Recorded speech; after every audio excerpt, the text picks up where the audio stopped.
After Wagner Group leader Yevgeny Prigozhin ordered his forces to halt their march on Moscow and return to their bases, we're learning that the criminal case against him is now closed. Prigozhin has been exiled to Belarus, leaving the world to question his motives for leading a rebellion against his one-time ally, Vladimir Putin. Joining me now is Admiral James Stavridis, MSNBC Chief International Security and Diplomacy Analyst, former Supreme Allied Commander at NATO, and author of To Risk It All, 9 Conflicts and the Crucible of Decision. Admiral Stavridis, welcome back to the Sunday show. Perfect person to talk about all of this. Thank you for coming back. Prigozhin got really close to Moscow and very quickly, and then just turned around and ended his rebellion. Was this strategy, or did his rebellion backfire? I'm very dubious. There was a great deal of strategy involved here. It all feels very Game of Thrones to me. And one thing you learn watching that series, if you try to kill the king and you fail, you are subject to the king. And I think Yevgeny Prigozhin is in for a precarious future. He's going to be in Belarus. That's a long way from the 25 to 30,000 troops he commands. He's under a vassal of Vladimir Putin and Lukashenko. And yeah, there's a deal on the table, but frankly, if I were Prigozhin, I wouldn't be standing close to any open windows on third floors in apartment buildings or drinking cups of tea that I didn't know the source of. I think he's in for a bit of a bumpy ride going forward. Bottom thought here, when you try to kill the king, you better succeed or you incur an enormous amount of personal risk.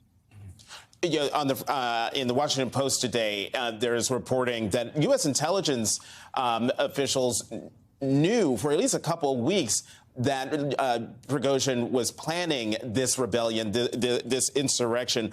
What does it mean that Russian intelligence, or does it mean that Russian intelligence also knew about this, and two, what does it say if U.S. intelligence knew this? What does it mean about Putin's control over his own military?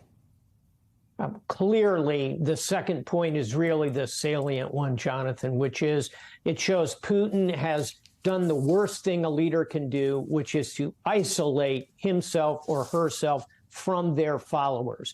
Once you do that, and think of those pictures of Putin sitting at that long gondola-like white table, he's very isolated. He's a difficult boss, to say the least, and people won't bring him the bad news.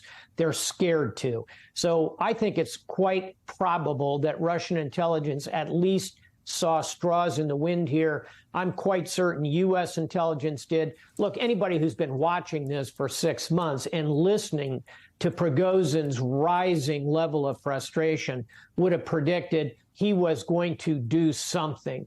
The fact that he launched this crusade and rolled toward Moscow, I think, is surprising. My guess is what was in Prigozhin's mind was, let's throw it up there and see who shows up at the table, particularly the Russian Air Force. Would they come and support his troops as they went toward Moscow? That didn't happen.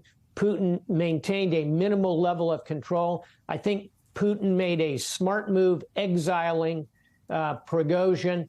But I would say, again, he now will follow the motto of the Borgias of the Middle Ages, never forgive, never forget. Prigozhin, I think, is going to face vengeance at some point. Well, I'm going to pick up on what you just said and President Putin's minimal level of control. Given the reputation of Russia and given Putin's global reputation for being a strong man, should Prigozhin and the Wagner mercenary have even been able to, one, not only cross the border, but to take over the southern headquarters for Russia's war on Ukraine in Rostov-on-Don, and then move forward seemingly unabated towards Moscow? What does that say about the Russian military? It says there is enormous weakness, and it's not just in the Russian military. We've seen that on full display throughout this war. The bad logistics, the bad intelligence, the failed missions. We've seen that again and again and again. What is now on display are the cracks in that political establishment running all the way up the spine of the country, like that long road from the south into Moscow. This is a rotten regime at the top. That's on display. And if you are a dictator, the worst thing you can show the world is that kind of weakness. Doesn't bode well for where Putin is going. Jonathan, the thing that really worries me, I've said this often, all of this is occurring in a land with thousands of nuclear weapons. So if we see continuing chaos, a real breakdown of the Russian security system, a breakdown of control from the Kremlin, I think that's job one, is to figure out how to secure or participate in securing those nuclear weapons.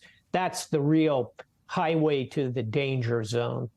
And that segues nicely into my last question for you as a former Supreme Allied Commander of NATO. What does the rebellion and the instability that it exposed mean to NATO?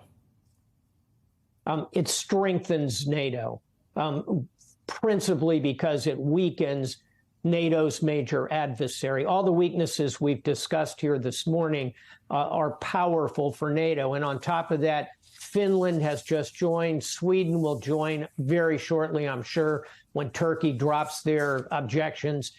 The alliance has never been stronger. And I think all of this plays well for President Zelensky and the Ukrainian cause. So bottom line here, the winners in this episode are in the West: Ukraine, the NATO alliance, Friends of Freedom and Liberty. The losers here are the autocrats of the world who see one of their number humbled in front of his people and in front of the world.